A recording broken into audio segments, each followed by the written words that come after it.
الفرقه. والنهارده الفريق كان عنده مران صباح اليوم، مران كان مهم من ضمن التدريبات المهمه بالنسبه للفريق خلال المرحله الحاليه.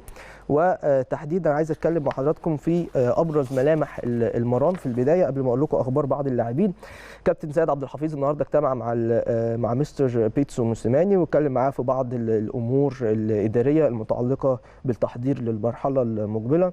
كمان النهارده انتظم صالح جمعه وكهرباء في مران الفريق بعد ما كانوا خدوا اذن امبارح بالغياب عن هذه او عن مران امبارح بالتحديد.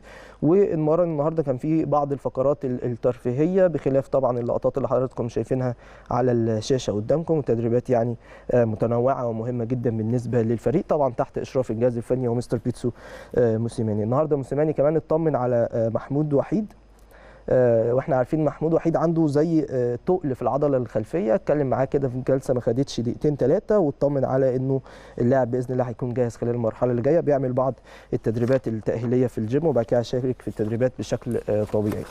طيب خليني اقول لحضراتكم ان بكره هيكون الاهلي راحه من التدريبات ويستأنفوا تدريباتهم يوم الثلاث ان شاء الله تعالى. وفيما يتعلق ببدر بنون وموعد انتظامه في التدريبات في النادي الاهلي، طبعا بدر بنون احد اللاعبين المميزين جدا اللي تم التعاقد معهم، هينضم للتدريبات الجماعيه مع الفريق باذن الله بدايه من الاسبوع المقبل. كمان من ضمن الاخبار سريعا النهارده طاهر انتظم في مران الاهلي، مش تدريبات طبعا مع المجموعه بشكل طبيعي، لا هو عنده اصابه في العضله الاماميه، شد كده بسيط. هيعمل بعض التدريبات العلاجيه والتاهيليه وبعدين بعد 10 ايام من دلوقتي بالكثير هيشارك في التدريبات الجماعيه مع الاهلي.